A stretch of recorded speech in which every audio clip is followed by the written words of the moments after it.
أعوذ بالله من الشيطان الرجيم. بسم الله الرحمن الرحيم.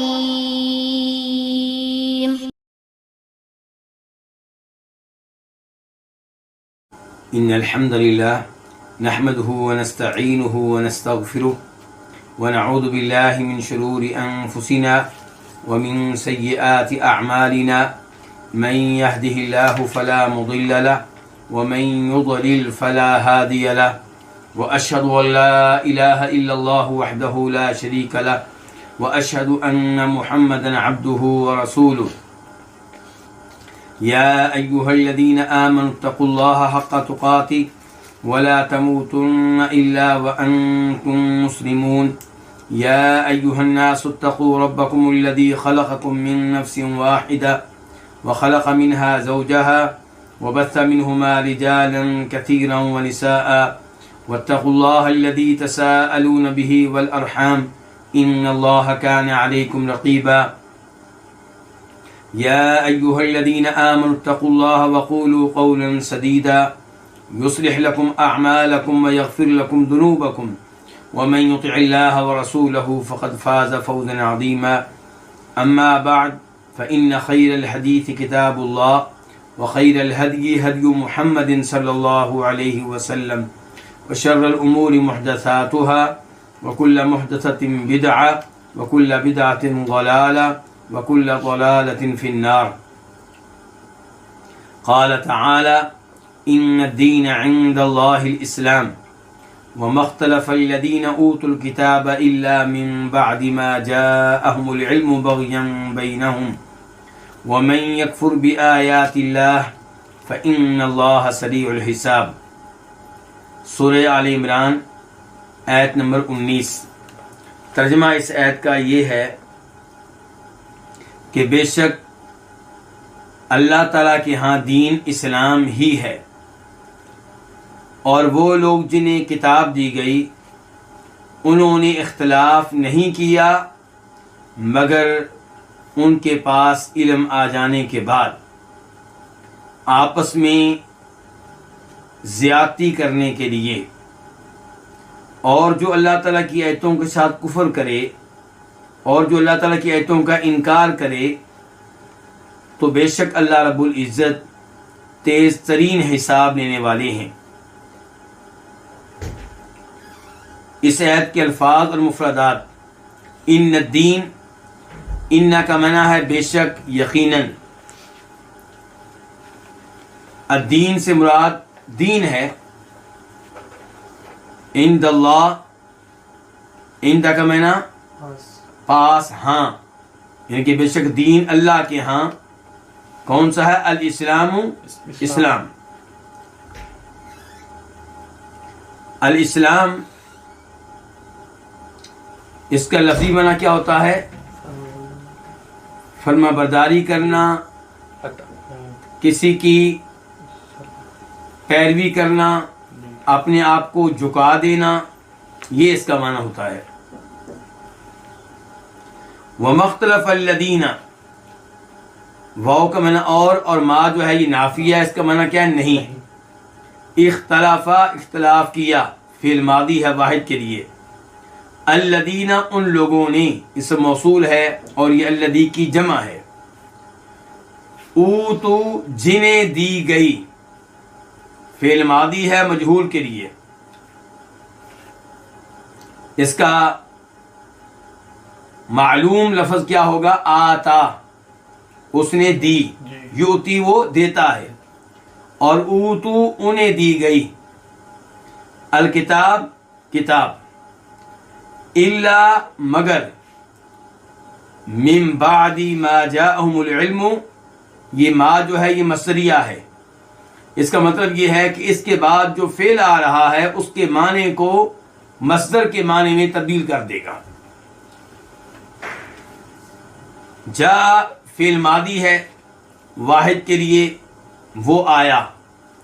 ہم، ان کے پاس کیا آیا؟ العلم، علم. تو اب ما کی وجہ سے ہم معنی کیا کریں گے؟ علم آ جانے کے بعد. حالانکہ معنی کیا تھا؟ جا، وہ آیا، یعنی کہ علم آیا، لیکن جب ما آ گیا اس نے فعل کو مصدر کے معنی میں کر دیا، تو اب ہم معنی کر رہے ہیں علم آ جانے کے بعد۔ بغین، البغی کس کو کہتے ہیں؟ ظلم کرنے کو، زیادتی کرنے کو۔ بینہم، آپس میں، بین درمیان، اور ہم وہ، ان کے درمیان، یعنی کہ آپس میں۔ ومن یکفر، واو کا معنی اور من کا معنی کیا؟ جو۔ یکفر یہ اصل میں تھا یکفرو، یعنی کہ را کے اوپر پیش تھی، ضمہ تھا، لیکن من کی وجہ سے را کے اوپر اب کیا ہے؟ اب جزم ہے، سکون ہے۔ ومن یکفر، اور جو کفر کرے، جو انکار کرے، بآیات اللہ، اللہ کی آیتوں کا۔ بآیات، با الگ ہے اور آیات الگ لفظ ہے۔ آیات جمع ہے کس کی؟ آیتن کی۔ فإن اللہ سریع الحساب، حساب کا معنی معلوم ہے، اور سریع تیزی کے ساتھ، جلد ہی۔ اب ہم آتے ہیں اس آیت کی تفسیر کی طرف۔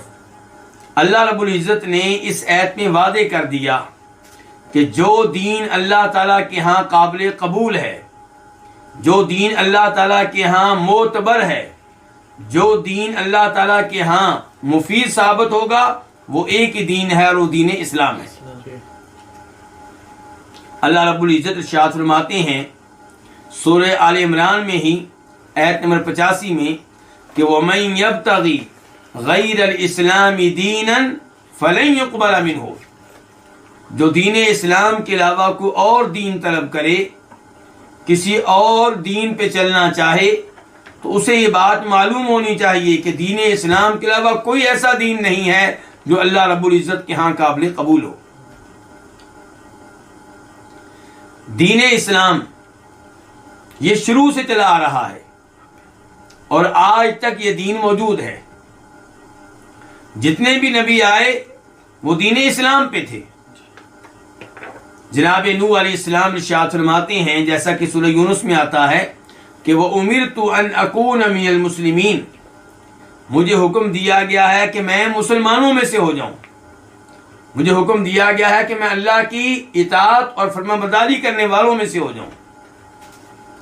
اور جناب ابراہیم اور اسماعیل علیہما الصلاۃ والسلام یہ کیا کہہ رہے ہیں؟ ربنا وجعلنا مسلمین لک، اے اللہ ہم دونوں کو مسلمان بنا دے، ہم دونوں کو اپنی اطاعت کرنے والا اور اپنی فرما برداری کرنے والا بنا دے، وَمِن ذُرِّيَّتِنَا أُمَّةً مُسْلِمَةً لَكَ، اور ہماری اولاد میں سے بھی ایک امت کو اسلام پہ رکھنا، اپنا فرما بردار بنا کر رکھنا، اپنا تابع بنا کر رکھنا۔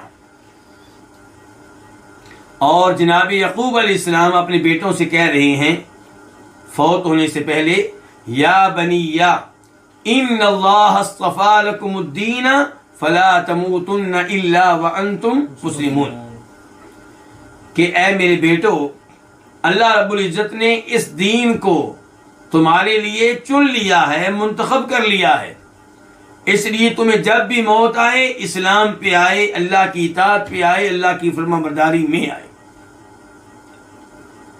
تو خلاصہ کلام یہ ہے کہ دین اسلام شروع سے چلا آ رہا ہے، اور اسلام کے دو معنی ہوتے ہیں، ایک عام معنی، عام معنی کے لحاظ سے ہر نبی کا دین کون سا ہے؟ دین اسلام۔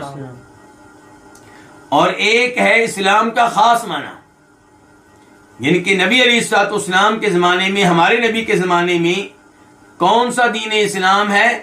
وہ دین اسلام جس نے پہلی شریعتوں کو منسوخ کر دیا ہے، اور جس دین میں، جس شریعت میں جناب محمد صلی اللہ علیہ وسلم کو نبی ماننا ضروری ہے، ان کو نبی نہیں مانیں گے تو نجات نہیں ہو سکے گی۔ امام مسلم رحمہ اللہ روایت کرتے ہیں جناب ابو ہریرہ رضی اللہ تعالیٰ عنہ سے، وہ کہتے ہیں کہ فرمایا نبی علیہ الصلوۃ والسلام نے، اس ذات کی قسم جس کے ہاتھ میں میری جان ہے، کوئی بھی یہودی ہو، کوئی بھی عیسائی ہو، اسے میری آمد کے بارے میں علم ہو جائے، میری نبوت کے بارے میں پتہ چل جائے، میرے دین کے بارے میں پتہ چل جائے، اور مجھ پہ ایمان لائے بغیر، میرے پہ نازل کردہ دین پہ ایمان لائے بغیر فوت ہو جائے، تو وہ جہنم میں جائے گا، یعنی کہ وہ ناکام ہوگا، نامراد ہوگا، چاہے وہ توحید کے اوپر ہو، چاہے وہ اپنے نبی پہ ایمان رکھتا ہو، چاہے وہ تورات و انجیل پہ صحیح معنوں میں عمل کرنے والا ہو، کیونکہ اب جو دین موجود ہے یہ دین اسلام ہے، لیکن یہ خاص دین اسلام ہے۔ جیسے موسیٰ علیہ السلام کے زمانے میں بھی دین کیا تھا؟ دین اسلام، لیکن وہ اس زمانے کے لحاظ سے خاص تھا، اور عیسیٰ علیہ السلام کے زمانے میں بھی دین اسلام ہے، اور آج بھی جو ہے وہ دین اسلام ہے۔ تو آج جو دین اسلام ہے اس میں نبی علیہ السلام کی رسالت و نبوت پہ ایمان لانا ضروری ہے، اور اس میں یہ ایمان رکھنا بھی ضروری ہے کہ پہلی شریعتیں منسوخ ہو چکی ہیں، تورات و انجیل ان میں نازل کردہ اللہ کی شریعت منسوخ ہو چکی ہے، اور ویسے بھی یہودیوں اور عیسائیوں نے ان کتابوں کو تبدیل کر کے رکھ دیا تھا۔ تو ان الدین عند اللہ الاسلام، کہ بے شک اللہ تعالیٰ کے ہاں دین اسلام ہی ہے، یعنی کہ یہی دین معتبر ہے اللہ رب العزت کے ہاں، یہی دین قابل قبول ہے اللہ رب العزت کے ہاں۔ وَمَا اخْتَلَفَ الَّذِينَ أُوتُوا الْكِتَابَ إِلَّا مِن بَعْدِ مَا جَاءَهُمُ الْعِلْمُ بَغْيًا بَيْنَهُمْ۔ اب سوال یہ پیدا ہوتا ہے کہ اسلام ہر زمانے میں رہا ہے، لیکن ہم دیکھتے ہیں کہ ہر زمانے میں لوگ طرح طرح کی شریعتوں کے اوپر چلتے رہے ہیں، اور کئی فرقوں میں تقسیم ہو گئے، کئی جماعتوں میں تقسیم ہو گئے، کئی گروہوں میں تقسیم ہو گئے۔ کیوں؟ جب دین اسلام ہر زمانے میں موجود تھا تو پھر لوگوں میں اختلاف کیوں پیدا ہوا؟ لوگ گروہوں میں تقسیم کیوں ہوئے؟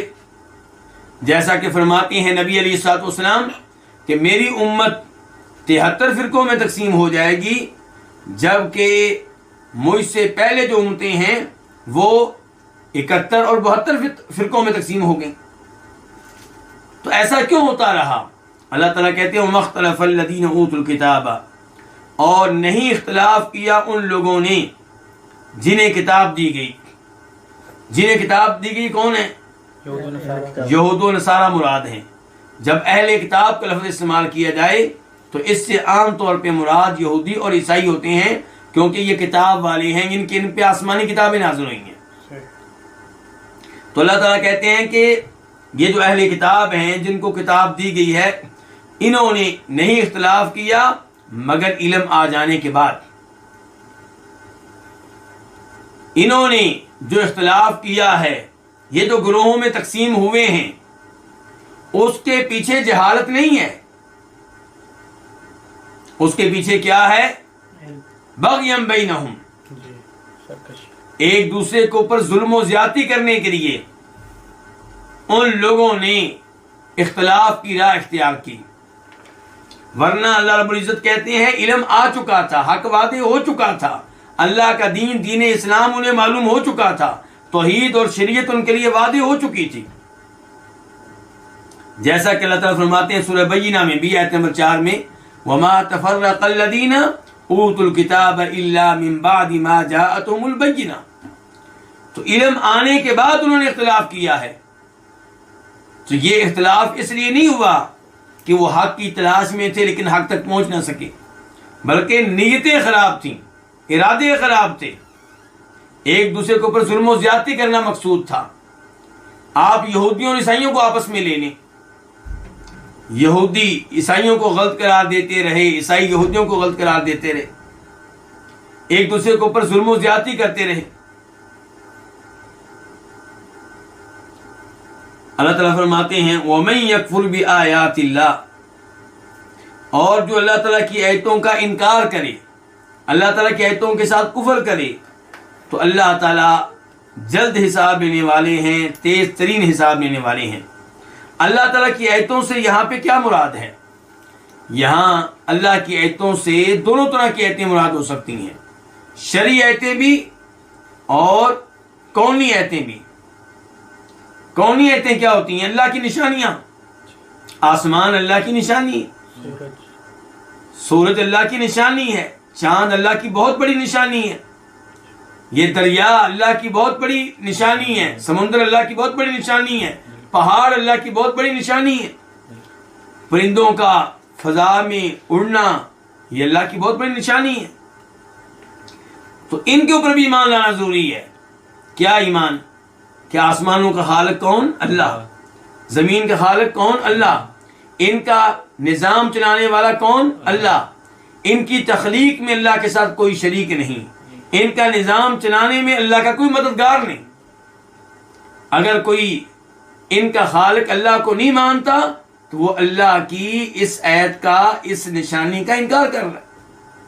اور اگر کوئی یہ کہتا ہے کہ اللہ نے آسمان پیدا کیے اور اللہ تعالیٰ نے اس معاملے میں مدد لی فلان نبی سے یا فلان ولی سے، تو وہ بھی اللہ کے ساتھ کفر کر رہا ہے. یا اللہ کائنات کا نظام چلانے میں کسی کی مدد کا محتاج ہے تو وہ بھی اللہ کے ساتھ کفر کر رہا ہے. اللہ تعالیٰ فرماتے ہیں قُلِ ادْعُوا الَّذِينَ زَعَمْتُم مِّن دُونِ اللَّهِ لَا يَمْلِكُونَ مِثْقَالَ ذَرَّةٍ فِي السَّمَاوَاتِ وَلَا فِي الْأَرْضِ وَمَا لَهُمْ فِيهِمَا مِن شِرْكٍ وَمَا لَهُ مِنْهُم مِّن ظَهِيرٍ. کہ جن کو تم نے اللہ کے علاوہ معبود سمجھ رکھا ہے، جن کو تم اللہ رب العزت کے علاوہ مانتے ہو اور انہیں مشکل اوقات میں پکارتے ہو، قُلِ ادْعُوا الَّذِينَ زَعَمْتُم مِّن دُونِ اللَّهِ لَا يَمْلِكُونَ مِثْقَالَ ذَرَّةٍ. وہ ایک ذرے کے بھی مالک نہیں ہیں، نہ آسمانوں میں کسی چیز کے مالک ہیں، نہ زمین پہ موجود کسی چیز کے وہ مالک ہیں، اور ان کی اللہ تعالیٰ کے ساتھ کوئی شراکت بھی نہیں ہے. کسی بھی چیز کو پیدا کرنے میں وہ اللہ کے شریک بھی نہیں ہے. نہ انہوں نے کسی ایک چیز کو پیدا کیا اور نہ اللہ کی پیدا کردہ کسی چیز میں اللہ کے وہ شریک ہے، اور نہ ہی کائنات کا نظام چلانے میں وہ اللہ کے مددگار ہیں. تو جو ایسا عقیدہ رکھتا ہے کہ کائنات میں کوئی ایسی بھی چیز ہے جس کا اللہ خالق نہیں ہے، یا اللہ کی تخلیق میں اللہ کے ساتھ کوئی اور شریک ہے، یا نظام چلانے میں اللہ کے کوئی مددگار ہے، تو کفر کر رہا ہے. تو جو اللہ کے ساتھ کفر کرے گا تو اس کو یہ بات معلوم ہونی چاہیے کہ اللہ جلد حساب لینے والا ہے.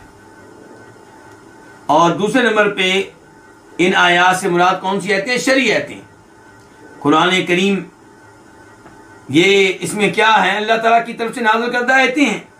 قُلْ هُوَ اللَّهُ احد ایک آیت ہے، اللہ الصمد دوسری آیت ہے، لم یلد ولم یولد ولم یکن لہ کفوا احد. یہ سب کیا ہیں؟ آیتیں ہیں. تو کہنے کا مطلب یہ ہے کہ اللہ تعالیٰ کی شرعی آیتوں پہ بھی ایمان لانا ضروری، اور اس کائنات میں پھیلی ہوئی اللہ کی جو نشانیاں ہیں ان پہ بھی ایمان لانا ضروری ہے. اگر کوئی قرآن کریم کی ایک آیت بھی ماننے سے انکار کرتا ہے تو وہ مسلمان نہیں رہے گا، کیا ہو جائے گا؟ کافر ہو جائے گا. وَمَن يَكْفُرْ بِآيَاتِ اللَّهِ، اور جو اللہ تعالیٰ کی آیتوں کے ساتھ کفر کرے، اللہ تعالیٰ کی آیتوں کو ماننے سے انکار کرے، فَإِنَّ اللَّهَ سَرِيعُ الْحِسَابِ، تو یقیناً اللہ جلد حساب لینے والا ہے. یہ وارننگ ہے کن کے لیے؟ جو کفر کی راہ اختیار کرتے ہیں، کہ اگر کفر کی راہ اختیار کرو گے تو یاد رکھو اللہ حساب لینے والا ہے، اور یہ ممکن نہیں ہے کہ اللہ تعالیٰ حساب نہ لے. اللہ نے یہ جو لوگوں کو پیدا کیا ہے اس کا ایک مقصد ہے. وَمَا خَلَقْتُ الْجِنَّ وَالْإِنسَ إِلَّا لِيَعْبُدُونَ. اللہ تعالیٰ کہتے ہیں میں نے تمام جنوں کو، تمام انسانوں کو صرف اپنی عبادت کے لیے پیدا کیا ہے. اب ایک انسان عبادت کرتا ہے، محنت کرتا ہے، اسے اس کے اوپر انعام ملنا چاہیے، اجر و ثواب ملنا چاہیے. اور ایک شخص اللہ کی عبادت نہیں کرتا، یا عبادت کرتا ہے لیکن عبادت میں اللہ کے ساتھ کسی اور کو شریک کرتا ہے، اسے سزا ملنی چاہیے. اگر ایسا نہیں ہوتا تو یہ حکمت کے خلاف ہے. اللہ تعالیٰ فرماتے ہیں افحسبتم انما خلقناکم عبثا وانکم الینا لا ترجعون. کیا تم لوگوں نے یہ گمان کر رکھا ہے کہ ہم نے تم کو عبث پیدا کیا ہے، بغیر کسی حکمت کے، بغیر کسی فائدے کے؟ اور کیا تم نے یہ سمجھ رکھا ہے کہ تم فوت ہو جاؤ گے، تمہاری کہانی ختم ہو جائے گی، تمہیں دوبارہ زندہ نہیں کیا جائے گا، تمہارا حساب کتاب نہیں ہوگا، یہ تمہاری سوچ غلط ہے۔ ہم نے تمہیں کسی وجہ سے پیدا کیا ہے اور تم نے ہمارے پاس حاضر ہونا ہے، ہمارے سامنے پیش ہونا ہے، تو اللہ رب العزت حساب لینے والے ہیں۔ وَمَن يَكْفُرْ بِآيَاتِ اللَّهِ فَإِنَّ اللَّهَ سَرِيعُ الْحِسَابِ۔ سریع الحساب کے دو معنی ہو سکتے ہیں، ایک یہ کہ اللہ تعالیٰ جلد ہی حساب لینے والے ہیں، یعنی کہ وہ وقت قریب ہے جب اللہ حساب لیں گے، وہ وقت دور نہیں ہے۔ اور دوسرا معنی یہ کہ اللہ تعالیٰ تیز ترین حساب لینے والے ہیں، یعنی کہ جب اللہ حساب لیں گے تو کوئی یہ نہ گمان کرے کہ اتنے زیادہ لوگ ہیں، آدم علیہ السلام سے لے کر قیامت تک آنے والے آخری انسان تک پتہ نہیں کتنی مدت لگ جائے گی حساب کتاب لینے میں۔ نہیں، اللہ تعالیٰ جلد ہی حساب لینے والے، وقت قریب ہے، اور جب حساب لیں گے تو تیز ترین حساب لینے والے ہیں۔ تو یہ آیت جو ہے یہ وارن کی حیثیت رکھتی ہے، اور اس سے اللہ تعالیٰ کی قدرت کا بھی پتہ چلتا ہے، اللہ تعالیٰ کے علم کا اور اللہ تعالیٰ کی قدرت کا۔ حساب لینا یہ اللہ کے علم پہ دلالت کرتا ہے کہ اللہ کو ہر انسان کے بارے میں معلوم ہے اور ہر ایک کی حرکتوں کا پتہ ہے، کس نے کس قدر نیکیاں کی، کون کس قدر گناہ کماتا رہا، اللہ کو سب کچھ معلوم ہے۔ اور پھر اللہ کا ان سے حساب لینا جلدی کے ساتھ، تیزی کے ساتھ، یہ سب کچھ دلالت کرتا ہے اللہ تعالیٰ کی قدرت پہ۔ اس کے بعد آیت نمبر 20، فَإِنْ حَاجُّوكَ فَقُلْ أَسْلَمْتُ وَجْهِيَ لِلَّهِ وَمَنِ اتَّبَعَنِ وَقُلْ لِلَّذِينَ أُوتُوا الْكِتَابَ وَالْأُمِّيِّينَ أَأَسْلَمْتُمْ فَإِنْ أَسْلَمُوا فَقَدِ اهْتَدَوْا وَإِنْ تَوَلَّوْا فَإِنَّمَا عَلَيْكَ الْبَلَاغُ وَاللَّهُ بَصِيرٌ بِالْعِبَادِ۔ پس اگر وہ آپ سے جھگڑا کریں، پس اگر وہ آپ سے بحث و مباحثہ کریں، فقل تو آپ کہہ دیں، اسلمت وجہی للہ، میں نے اپنا چہرہ اللہ کے تابع کر دیا، میں نے اپنے چہرے کو اللہ کا فرما بردار بنا لیا، میں نے اپنے چہرے کو اللہ کے لیے جھکا لیا۔ ومن اتبعن، اور ان لوگوں نے بھی جو میری پیروی کرنے والے ہیں، اور اس نے بھی جس نے میری پیروی کی۔ وَقُلْ لِلَّذِينَ أُوتُوا الْكِتَابَ وَالْأُمِّيِّينَ أَسْلَمْتُمْ، اور آپ کہہ دیں ان لوگوں سے جن کو کتاب دی گئی اور ان پڑھ لوگوں سے کہ کیا تم لوگ بھی جھک گئے ہو، کیا تم لوگ بھی تابع بن گئے ہو، کیا تم لوگ بھی فرما بردار بن گئے ہو۔ فَإِنْ أَسْلَمُوا، پس اگر وہ تابع بن جائیں، فرما برداری اختیار کر لیں، فقد اہتدوا، تو یقیناً انہوں نے ہدایت پا لی۔ وَإِن تَوَلَّوْا، اور اگر وہ اعراض کریں، فَإِنَّمَا عَلَيْكَ الْبَلَاغُ، تو سوائے اس کے نہیں، آپ کے ذمے پیغام پہنچا دینا ہے۔ وَاللَّهُ بَصِيرٌ بِالْعِبَادِ، اور اللہ تعالی بندوں کو بخوبی دیکھنے والا ہے۔ فَإِنْ حَاجُّوكَ، ان کا معنی کیا ہے؟ اگر، یہ شرطیہ ہے۔ حاجُّوكَ، حاجو الگ لفظ ہے اور کاف الگ لفظ ہے۔ حاجو کا معنی کیا ہے؟ جھگڑا کریں، وہ کیا کریں؟ جھگڑا کریں۔ یہ لفظ واحد جب ہوگا تو کیا ہوگا؟ حاجہ، اس نے جھگڑا کیا، اس نے بحث و مباحثہ کیا، فعل ماضی ہے واحد کے لیے حاجہ، اور جمع ہے حاجو، جی تو انہوں نے جھگڑا کیا، یعنی کہ گزشتہ زمانے میں، لیکن چونکہ اس سے پہلے ان ہے اور ان بعد میں آنے والے فعل کو مستقبل کے معنی میں کر دیتا ہے، تو اب ہم ترجمہ کیا کرتے ہیں؟ اگر یہ جھگڑا کریں، یعنی کہ آئندہ زمانے میں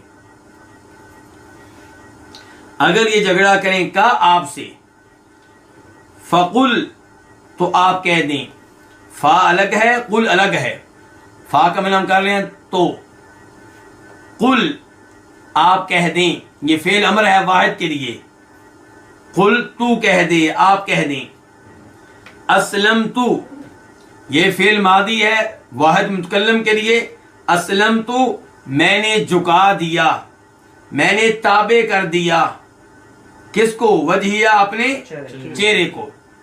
وجہ کا معنی ہوتا ہے چہرہ، اور یا میرا، یعنی کہ میں نے تابع کر دیا، میں نے جھکا دیا اپنا چہرہ للہ، اللہ تعالیٰ کے لیے. للہ یہ بھی دو لفظ ہیں، لام اور اللہ، پھر آپس میں ملا دیا گیا للہ. تو میں نے اپنا چہرہ اللہ تعالیٰ کے لیے جھکا دیا، میں نے اپنے چہرے کو اللہ کے تابع کر دیا، میں نے اپنے چہرے کو اللہ کا فرما بردار بنا لیا. ومن، اور اس نے بھی جس نے میری پیروی کی. تو من کا معنی جس نے، اتبع فعل ماضی ہے واحد کے لیے، اس نے پیروی کی. تو من اتبع جس نے پیروی کی. اس کے بعد کیا ہے؟ نون. اس نون کے بعد یا بھی تھی، اصل میں تھا یہ لفظ اتبعنی، اور جس نے میری پیروی کی، لیکن یا جو ہے وہ موجود نہیں ہے، اور یہ نون بتا رہا ہے کہ اس کے بعد یہاں پہ یا ہے.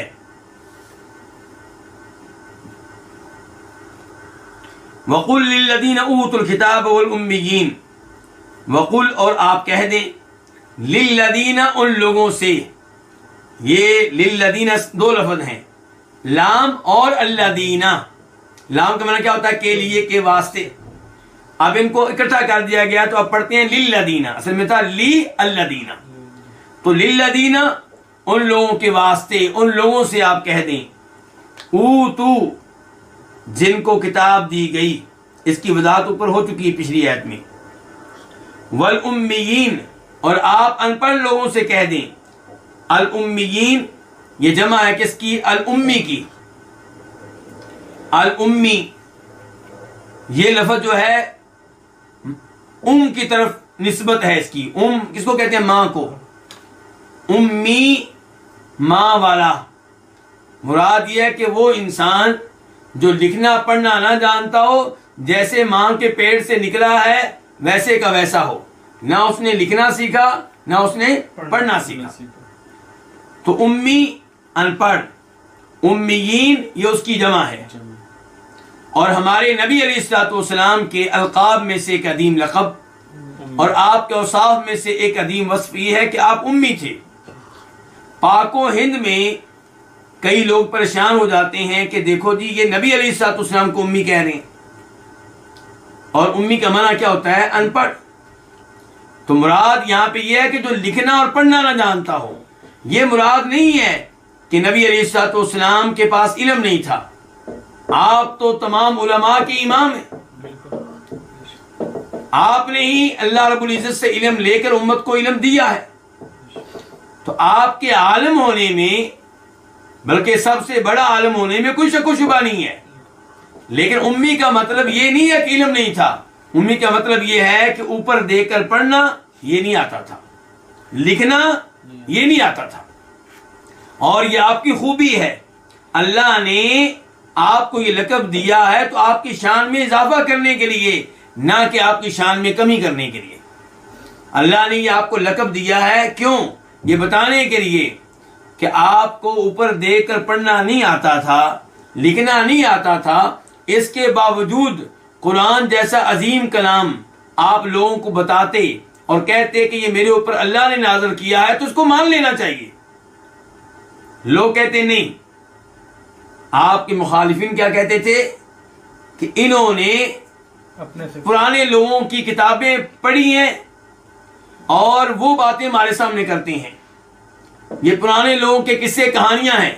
ان ھذا الا اساطیر الاولین. تو اللہ تعالی نے بتایا کہ یہ تو امی ہیں، یہ تو اوپر دے کر پڑھنا نہیں جانتے. تو اس کے باوجود اتنا عظیم کلام پیش کرتے ہیں اور پھر کہتے ہیں کہ اللہ نے نازل کیا تو یہ بات مان لینی چاہیے. تو بہرحال یہاں پہ امیین سے مراد کون ہیں؟ عام طور پہ مفسرین لکھتے ہیں کہ اس سے مراد ہے مشرکین مکہ، کیونکہ یہودی اور عیسائی اپنے آپ کو کہتے تھے ہم اہل کتاب ہیں، ہمارے اوپر آسمانی کتابیں نازل ہوئیں. اور مکہ والے ان کے پاس کوئی آسمانی کتاب نہیں ہے. یہ کون ہے؟ ان پڑھ ہیں، امی ہیں. امام ابن تیمیہ رحمہ اللہ کہتے ہیں کہ آپ یہاں پہ امیین سے مراد وہ سب لوگ لیں جن کے اوپر آسمانی کتاب نازل نہیں ہوئی. مثال کے طور پہ ہندو ہیں، سکھ ہیں اور اس قسم کے دیگر جو بت پرست لوگ ہیں، وہ سارے کے سارے اس لفظ میں داخل ہو جائیں گے. اسلمتم، پہلا جو حمزہ ہے وہ استفہام کے لیے ہے، سوال کرنے کے لیے. کیا؟ اسلمتم فعل ماضی ہے، جمع کے لیے ہے. تم نے اپنا چہرہ جھکا لیا، یعنی کہ ہم نے تو جھکا لیا اپنا چہرہ اللہ کے سامنے. کیا تم نے بھی جھکا لیا ہے؟ ہم اللہ کے تابع و فرما بردار بن گئے، کیا تم بھی اللہ کے تابع فرما بردار بن گئے؟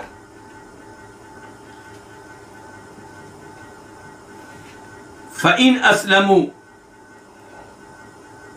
پس اگر اسلموا یہ فعل ماضی ہے، جمع کے لیے ہے، اگر وہ تابع بن جائیں اللہ تعالیٰ کے، فرما بردار بن جائیں اللہ تعالیٰ کے، اگر وہ اپنے چہرے کو جھکا دیں اللہ کے سامنے، فقد اہتدوا، تو یقیناً وہ ہدایت پا گئے. فقد یہ دو لفظ ہو گیا، فا اور قد. فا کا معنی ہم کیا کر رہے ہیں؟ تو. قد کا معنی کیا ہوتا ہے؟ یقیناً، تحقیق، بے شک. اہتدوا وہ ہدایت پا گئے، فعل ماضی ہے، جمع کے لیے ہے. اس کا واحد کیا ہوتا ہے؟ اہتدا، اس نے ہدایت پائی. اہتدوا یہ سب ہدایت پا گئے. وَإِن تَوَلَّوْا، اور اگر وہ اعراض کریں، واو کا معنی اور، ان کا معنی اگر تولوا وہ اعراض کریں. یہ فعل ماضی ہے، جمع کے لیے ہے. اس کا واحد کیا ہوتا ہے؟ تولا، اس نے اعراض کیا. تولوا انہوں نے اعراض کیا. فَإِنَّمَا تو سوائے اس کے نہیں. فا کا معنی تو، انما کا معنی ہم کیا کرتے ہیں؟ سوائے اس کے نہیں. علیک آپ کے ذمے، یہ بھی دو لفظ ہیں، علی اور کا. آپ پر، آپ کے ذمے کیا ہے؟ آپ کے ذمے، آپ کے ذمے صرف کیا؟ البلاغ، پہنچا دینا، تبلیغ کر دینا. واللہ اللہ تعالی بصیر بخوبی دیکھنے والا ہے. بالعبادی کن کو؟ بندوں کو. یہ بھی دو لفظ ہیں، با اور العباد. العباد جمع ہے کس کی؟ عبد کی. تو اللہ تعالیٰ بندوں کو، تمام بندوں کو بخوبی دیکھنے والا ہے. اب ہم آتے ہیں اس آیت کی تفسیر کی طرف. اللہ رب العزت یہاں پہ اپنے نبی علیہ الصلوۃ والسلام کو مخاطب کرتے ہوئے فرما رہے ہیں کہ اگر یہ لوگ آپ سے بحث و مباحثہ کریں دین کے بارے میں، جبکہ ہم نے بتا دیا کہ اللہ تعالیٰ کے ہاں قابل قبول دین ایک ہی ہے، وہ کون سا دین ہے؟ اسلام. اتنا واضح اعلان آ جانے کے باوجود اگر یہ دین کے معاملے میں آپ سے بحث و مباحثہ کریں، یہ بحث و مباحثہ کریں، یہ کون؟ یہ کافر، یہودی، عیسائی اور یہ جو ان پڑھ لوگ ہیں، مشرکین مکہ وغیرہ. اگر یہ آپ سے بحث و مباحثہ کریں دین کے معاملے میں، تو فقل اسلمت وجہی للہ، تو آپ نے آگے سے کیا کہہ دینا ہے کہ میں نے تو اپنا چہرہ اللہ کے لیے جھکا لیا. یعنی کہ آپ نے بحث و مباحثے کا حصہ نہیں بننا، کیونکہ آپ نے حق واضح کر دیا، اللہ کا پیغام پہنچا دیا، معاملات بالکل روزی روشن کی طرح واضح ہیں. اب یہ ضد پہ ہیں، یہ اناد کی وجہ سے آپ سے بحث و مباحثہ کرتے ہیں، یہ حق کی تلاش میں نہیں ہے.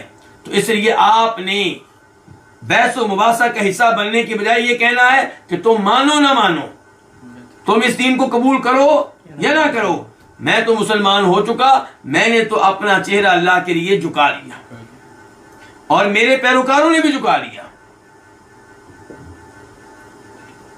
یہاں پہ یہ سوال پیدا ہوگا کہ اللہ تعالیٰ کہہ رہے ہیں کہ یہ آپ کہہ دیں کہ میں نے اپنا چہرہ اللہ کے لیے جھکا دیا. صرف چہرے کا تذکرہ کیوں؟ اس لیے کہ انسان کے جسم میں، انسان کے اعضاء میں جو عضو سب سے زیادہ اعلیٰ سمجھا جاتا ہے وہ کون سا ہے؟ چہرہ ہے. جب چہرہ جھکا لیا تو سب کچھ جھکا لیا. اور ویسے بھی اکثر عبادات جو ہیں ان میں چہرے کا بنیادی کردار ہوتا ہے. آپ جب کہتے ہیں لا الہ الا اللہ تو آپ کس سے کہہ رہے ہیں؟ منہ سے کہہ رہے ہیں، یہ آپ کے چہرے کا حصہ ہے۔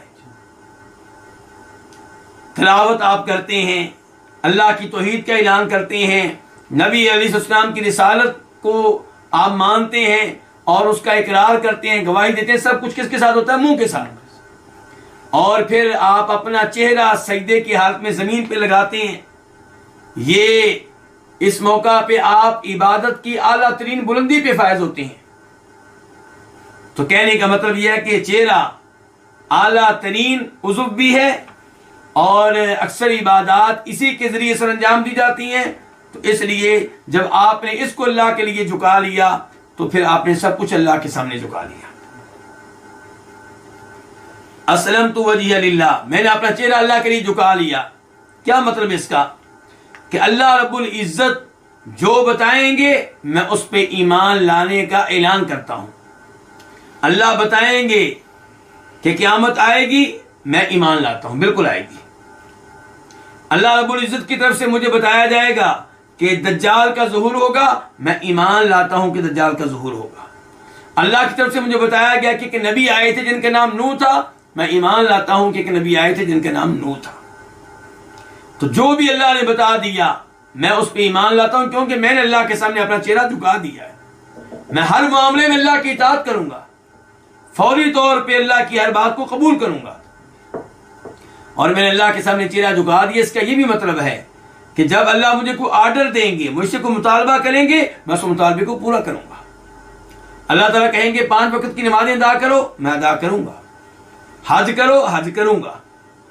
اور ایسے ہی اللہ تعالیٰ جس چیز کو ممنوع قرار دیں گے، حرام قرار دیں گے، اور اس سے دور رہنے کے بارے میں کہیں گے، میں اس سے دور رہوں گا۔ کیوں؟ کیونکہ میں نے اپنا چہرہ اللہ کے لیے جھکا دیا ہے۔ اور یہی موقف ہے ان لوگوں کا جو میرے پیروکار ہیں، جنہوں نے میرا کلمہ پڑھا ہے، جو مجھ پہ ایمان لے کر آئے، جو میرے ساتھی ہیں۔ یہاں سے پتا چلا کہ اللہ رب العزت نبی علیہ الصلوۃ والسلام کے ذریعے صحابہ کرام کی عظمت بھی بیان کر رہے ہیں، کہ آپ کہہ رہے ہیں کہ میں نے بھی اپنا چہرہ اللہ کے سامنے جھکا دیا اور میرے پیروکاروں نے بھی اپنا چہرہ اللہ کے سامنے جھکا دیا، انہوں نے بھی اللہ کو مان لیا، وہ بھی اللہ کے فرما بردار بندے بن گئے، وہ بھی اللہ کے تابع ہو گئے۔ وَقُلْ لِلَّذِينَ أُوتُوا الْكِتَابَ وَالْأُمِّيِّينَ أَسْلَمْتُمْ، نبی علیہ الصلوۃ والسلام کو اللہ تعالیٰ حکم دے رہے ہیں کہ آپ اہل کتاب سے کہہ دیں، یہودیوں عیسائیوں سے کہہ دیں، اور دیگر جو اقوام ہیں جو کفار میں سے ہیں اور وہ اہل کتاب میں سے نہیں ہیں، ان سے بھی کہہ دیں اسلمتم، کیا تم بھی اللہ کے تابع ہو چکے ہو؟ کیا تم نے بھی اپنا چہرہ اللہ کے سامنے جھکا دیا ہے؟ یہ کہ ہم نے تو یہ کام کر دیا، کیا تم نے بھی کر لیا ہے؟ گویا کہ اس میں ترغیب دی جا رہی ہے، حکم دیا جا رہا ہے کہ تم بھی یہ کام کرو، تمہیں بھی یہ کام کرنا چاہیے۔ تو استفہام والا انداز ہے، اور مراد کیا ہے کہ تم یہ کام کرو، معلومات لینا مقصود نہیں ہے۔ ایسا نہیں ہے کہ اللہ تعالیٰ کہہ رہے ہو نبی علیہ السلام سے کیا معلومات لیں کہ یہ مسلمان ہو گئے کہ نہیں ہو گئے، بلکہ مراد یہ ہے کہ کیا تم مسلمان ہو گئے ہو، ترغیب دینا اور حکم دینا کہ جیسے ہم مسلمان ہو گئے ہیں تم بھی ہو جاؤ، کیونکہ یہی اللہ رب العزت کے ہاں قابل قبول دین ہے۔ چنانچہ نبی علیہ الصلوۃ والسلام نے لوگوں کو مسلمان ہونے کی ترغیب دی، مسلمان ہونے کا حکم بھی دیا۔ نبی علیہ الصلوۃ والسلام نے لیٹر بھی لکھے، دنیا کی اہم شخصیات کو، بادشاہوں کو، کئی ممالک کے سربراہوں کو آپ نے لیٹر لکھے۔ مثال کے طور پہ جو آپ نے لیٹر اس زمانے کی سپر پاور رومیوں کے سربراہ کو لکھا تھا، کیسے روم کو، اس میں آپ کہتے ہیں اسلم، مسلمان ہو جاؤ، کلمہ پڑھ لو، اپنے آپ کو اللہ کے سامنے جھکا لو، ہر طرح کے مصائب سے بچ جاؤ گے، دنیا میں بھی اور آخرت میں بھی۔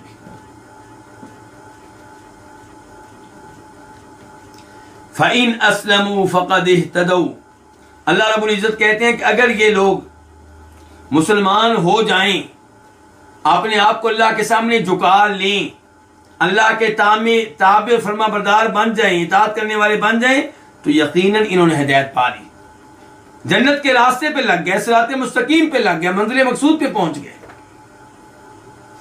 اور اسلام سے مراد یہاں پہ صرف ظاہری طور پہ اللہ کے سامنے جھکنا نہیں ہے، بلکہ باطنی طور پہ بھی اور ظاہری طور پہ بھی۔ باطنی طور پہ جھکنے کا نام کیا ہے؟ ایمان، یعنی کہ دل سے یہ ماننا کہ اللہ میرا رب ہے اور مجھے پیدا اس لیے کیا گیا تاکہ میں اس کی عبادت کروں، اور اس کے علاوہ کوئی ایسا نہیں ہے جس کی عبادت کی جائے، جس سے اللہ کے ساتھ عبادت میں شریک کیا جائے۔ اور ایسے ہی اللہ کے رسولوں پہ ایمان لانا، فرشتوں پہ ایمان لانا، آسمانی کتابوں پہ ایمان لانا، آخرت پہ ایمان لانا، تقدیر پہ ایمان لانا، یہ کیا ہو گیا؟ باطنی اسلام۔ اور پھر ظاہری اسلام کیا ہے؟ نماز پڑھنا، زکوٰۃ ادا کرنا، حج کرنا۔ تو ظاہری اسلام بھی قبول کرنا ہے اور باطنی بھی۔ تو فرمایا فَإِنْ أَسْلَمُوا، اگر یہ مسلمان ہو جائیں، فَقَدْ اهْتَدَوْا، انہوں نے ہدایت پا لی۔ یہاں پہ ہدایت سے مراد کون سی ہدایت ہے؟ آپ جانتے ہیں ہدایت کی دو قسمیں ہوتی ہیں، ایک ہے ہدایت ارشاد اور ایک ہے ہدایت توفیق۔ ہدایت ارشاد کا مطلب کیا ہے؟ کسی کو گائیڈ کر دینا، کسی کی رہنمائی کر دینا، کسی کو راستہ بتا دینا۔ اور ایک ہے ہدایت توفیق، کسی کو اس راستے پہ چلنے کی توفیق دے دینا۔ تو ہدایت توفیق کے مالک صرف اللہ رب العزت ہیں، اور جنت میں جانے کا حقدار وہ ہوگا جس کو ہدایت توفیق ملے گی۔ تو یہاں پہ ہدایت سے مراد ہدایت ارشاد کے ساتھ ساتھ ہدایت توفیق ہے، کہ جنہوں نے اسلام قبول کر لیا، توحید کو قبول کر لیا، ایمان لے آئے، انہوں نے ہدایت توفیق حاصل کر لی، یہ سیدھے راستے پہ باقاعدہ چل پڑے۔ وَإِن تَوَلَّوْا، اور اگر یہ لوگ اعراض کریں، آپ کی یہ دعوت اسلام قبول نہ کریں، فَإِنَّمَا عَلَيْكَ الْبَلَاغُ، تو آپ نے ٹینشن نہیں لینی۔ آپ سے یہ سوال نہیں ہوگا کہ یہ مسلمان کیوں نہیں ہوئے، آپ سے یہ سوال نہیں ہوگا کہ انہوں نے آپ کا کلمہ کیوں نہیں پڑھا۔ آپ کی ذمہ داری تھی اللہ کا پیغام پہنچا دینا، اور وہ آپ پہنچا رہے ہیں، اس کا حق آپ نے ادا کر دیا ہے۔ تو اس لیے وَإِن تَوَلَّوْا، اگر یہ اعراض کریں اسلام سے، اسلام قبول نہ کریں، فَإِنَّمَا عَلَيْكَ الْبَلَاغُ، تو آپ کو یہ بات ذہن میں رکھنی چاہیے، آپ کے ذمے اللہ کا پیغام پہنچا دینا ہے۔ اور اس میں تسلی ہے میرے لیے، آپ کے لیے اور ان لوگوں کے لیے جو آج دین کا کام کر رہے ہیں، کہ آپ سے یہ سوال نہیں ہوگا کہ کتنے لوگوں نے آپ کے ذریعے کلمہ پڑھا۔ آپ کی ذمہ داری ہے محنت کرنا، اسلام کا پیغام، توحید کا پیغام لوگوں تک پہنچانا، لوگوں کو شرک اور کفر سے روکنا۔ آپ جانتے ہیں کہ نبی علیہ الصلوۃ والسلام کی صحیح حدیث ہے، روز قیامت کئی نبی ایسے آئیں گے جن کا ایک بھی پیروکار نہیں ہوگا، ایک بھی امتی نہیں ہوگا، اور کئی آئیں گے تو ان کے ساتھ ایک آدمی، کسی کے ساتھ دو آدمی، کسی کے ساتھ تین آدمی۔ تو کیا یہ انبیاء کرام نعوذ باللہ ناکام ٹھہرے؟ نہیں، وہ کامیاب ہیں، کیونکہ ان کی ذمہ داری تھی اللہ کا پیغام پہنچا دینا، پہنچا دیا، وہ کامیاب ہیں۔ تو اس سے مجھے اور آپ کو سبق حاصل کرنا چاہیے، کیا کہ کبھی بھی توحید اور شرک کے معاملے میں لوگوں کی کثرت کی خاطر ایسا رویہ اختیار نہ کریں جس سے پتا چلے کہ آپ توحید پہ کمپرومائز کر رہے ہیں۔ توحید کھل کے بیان کریں اور شرک سے کھل کر روکیں۔ کوئی آپ کی دعوت قبول کرتا ہے تو کرے، نہیں کرتا ہے تو نہ کرے۔ ہاں، اس میں کوئی شک و شبہ نہیں ہے کہ توحید پیش کرتے ہوئے اعلیٰ اخلاق کا آپ نمونہ بنے، لیکن لوگوں کی کثرت بڑھانے کے لیے توحید کے معاملے میں نرمی اختیار کرنا یہ درست نہیں ہے۔ واللہ بصیر بالعباد، اور اللہ تعالیٰ بندوں کو بخوبی دیکھنے والے ہیں۔ ہر بندہ اللہ کی نگاہ میں ہے، ہر بندہ اللہ کے علم میں ہے۔ تو اللہ تعالیٰ اپنے تمام بندوں کو بخوبی دیکھنے والے ہیں۔ تو آیت کے آخر میں یہ الفاظ آئے تو کیا پیغام دے رہے ہیں؟ یہ وارننگ بھی ہیں اور خوشخبری بھی ہے کہ آپ نے ان کو اسلام کی دعوت دی، اگر یہ اسلام قبول کرتے ہیں تو یہ ہدایت پا گئے، اور اللہ دیکھ رہا ہے، اللہ ان کو اجر و ثواب دے گا، اللہ ان کو جنت میں جگہ دے گا۔ اور اگر یہ اعراض کرتے ہیں تو آپ نے تو اپنا حق ادا کر دیا، ان کو معلوم ہونا چاہیے کہ اللہ ان کو دیکھ رہا ہے، ان کے کفر و شرک کو دیکھ رہا ہے، اور ان کا کفر و شرک اللہ سے چھپا ہوا نہیں ہے، اس کی سزا ان کو ملے گی۔ اس کے بعد آیت نمبر 21 اللہ تعالیٰ فرماتے ہیں ان الذین یکفرون بآیات اللہ ویقتلون النبیین بغیر حق ویقتلون الذین یأمرون بالقسط من الناس فبشرہم بعذاب علیم۔ بے شک وہ لوگ جو اللہ تعالیٰ کی آیتوں کے ساتھ کفر کرتے ہیں اور نبیوں کو بغیر کسی حق کے قتل کرتے ہیں، اور ان لوگوں کو جو لوگوں میں سے عدل و انصاف کو حکم دیتے ہیں انہیں قتل کرتے ہیں، انہیں آپ دردناک عذاب کی خوشخبری دے دیں۔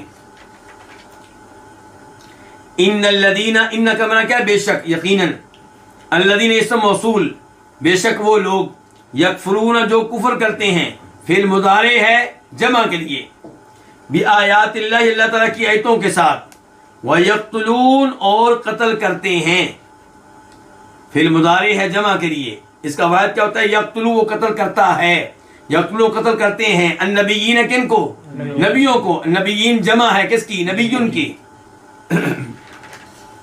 بغیر حق، بغیر کسی حق کے، نجائز طور پہ، وَيَقْتُلُونَ، اور قتل کرتے ہیں، الذین، ان لوگوں کو بھی، یأمرون جو حکم دیتے ہیں، بالقسط، عدل و انصاف کا، یأمرون فعل مضارع ہے جمع کے لیے، وہ حکم دیتے ہیں، اس کا واحد کیا ہوتا ہے؟ یأمرو، وہ حکم دیتا ہے، وہ اوامر دیتا ہے، تو جو حکم دیتے ہیں بالقسط، عدل و انصاف کا، کس کا معنی؟ عدل و انصاف، من الناس، لوگوں میں سے،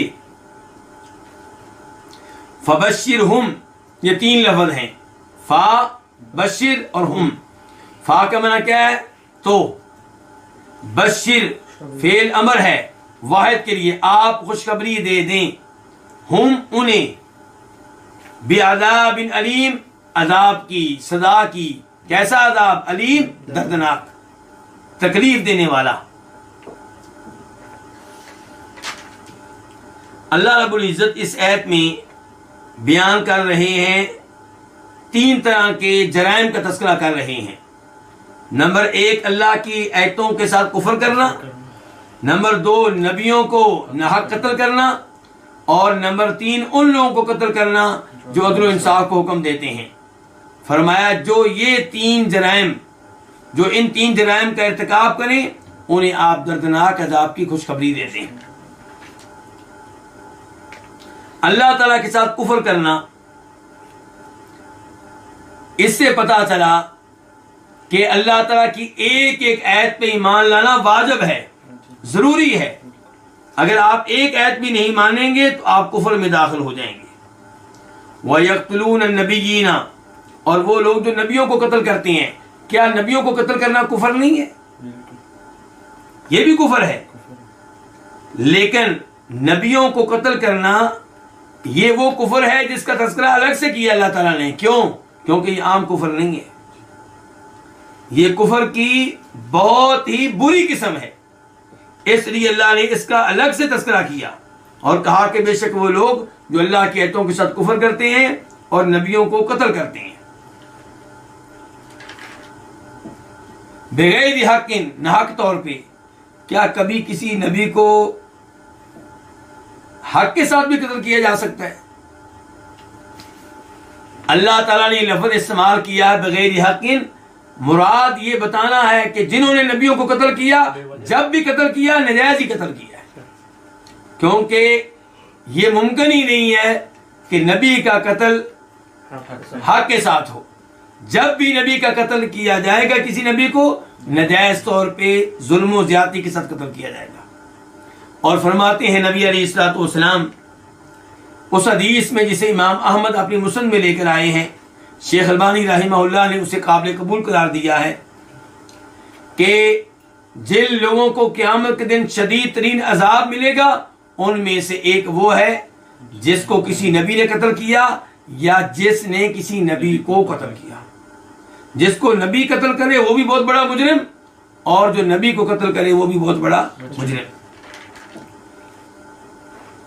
اس کے بعد اللہ تعالی نے کہا اور جو قتل کرتے ہیں ان لوگوں کو جو عدل و انصاف کا حکم دیتے ہیں، ان کے وہ علماء، وہ خلفاء، وہ بادشاہ جو لوگوں کو عدل و انصاف کا حکم دیتے ہیں، انہیں قتل کرنا بھی جرم ہے۔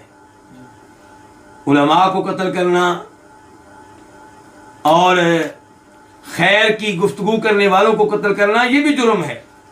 تو فرمایا جو یہ جرائم کریں انہیں دردناک عذاب کی خوشخبری دے دیں۔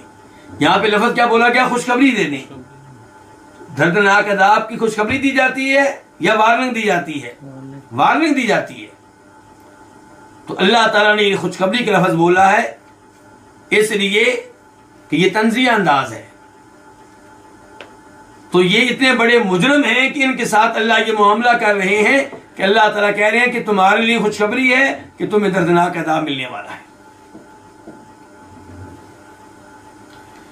تو یہ تین طرح کے جرائم، کیا نبی علیہ السلام کے زمانے میں لوگ تھے جو نبیوں کو قتل کر رہے ہوں؟ نہیں۔ تو پھر اللہ تعالیٰ کیوں کہہ رہے ہیں کہ جو نبیوں کو قتل کرتے ہیں؟ اس سے مراد یہ ہے کہ نبیوں کو قتل کرنے والوں کے پیروکار آج بھی موجود ہیں۔ نبی علیہ السلام کے زمانے میں وہ لوگ موجود تھے جن کے آباء و اجداد نے نبیوں کو قتل کیا، یہودیوں کے آباء و اجداد جنہوں نے نبیوں کو قتل کیا موجود تھے، اور یہ اس جرم میں شریک ہیں۔ یہ کون؟ وہ یہودی اور عیسائی جو اللہ کے رسول کے زمانے میں موجود تھے، یہ اپنے آباء و اجداد کے جرم میں شریک ہیں۔ کیوں؟ کیونکہ یہ اپنے آباء و اجداد پہ فخر کرتے ہیں، یہ ان کے جرائم سے لا تعلقی کا اعلان نہیں کرتے، یہ خوش ہیں کہ ہمارے آباء و اجداد نے جو کچھ کیا ٹھیک کیا۔ تو اس کا مطلب یہ ہے کہ یہ بھی اس جرم میں شریک ہیں۔ تو اللہ تعالیٰ کہہ رہے ہیں کہ جو اللہ کی آیتوں کے ساتھ کفر کریں اور نبیوں کو ناحق قتل کریں اور عدل و انصاف کو حکم دینے والوں کو قتل کریں، انہیں آپ دردناک عذاب کی خوشخبری دے دیں۔ اس کے بعد اللہ تعالیٰ فرماتے ہیں آیت نمبر 22 میں، اولئک الذین حبطت اعمالهم فی الدنیا والآخرہ وما لهم من ناصرین، یہی وہ لوگ ہیں جن کے اعمال دنیا اور آخرت میں ضائع ہو گئے اور ان کی مدد کرنے والے بالکل نہیں ہوں گے۔ اولئک اس میں اشارہ ہے، یہ اشارہ کدھر جا رہا ہے؟ ان لوگوں کی طرف جنہوں نے یہ تین غلط کام کیے، جنہوں نے تین جرائم کا ارتکاب کیا، یعنی کہ اللہ کے آیتوں کے ساتھ کفر کرنے والے، اللہ کے نبیوں کو ناجائز طور پہ قتل کرنے والے، عدل و انصاف کا حکم دینے والے، علماء کرام کو قتل کرنے والے، یہ وہ لوگ ہیں جن کے اعمال ضائع ہوگا دنیا میں اور آخرت میں۔ الذین اسم موصول ہے، حبطت ضائع ہو گیا، فعل ماضی ہے واحد کے لیے، اور یہ مؤنث کا لفظ ہے۔ مذکر کا کیا ہوتا ہے؟ حبیطہ، وہ ضائع ہوا۔ حبطت ان کے اعمال ضائع ہو گئے۔ اعمالہم، دو لفظ ہیں اعمال اور ہم، اعمال عمل کی جمع ہے، تو ان کے اعمال ضائع ہو گئے فی الدنیا، دنیا میں بھی اور آخرت میں بھی۔ وما، یہ نفی کے لیے، اور نہیں ہوں گے، لہم، ان کے لیے۔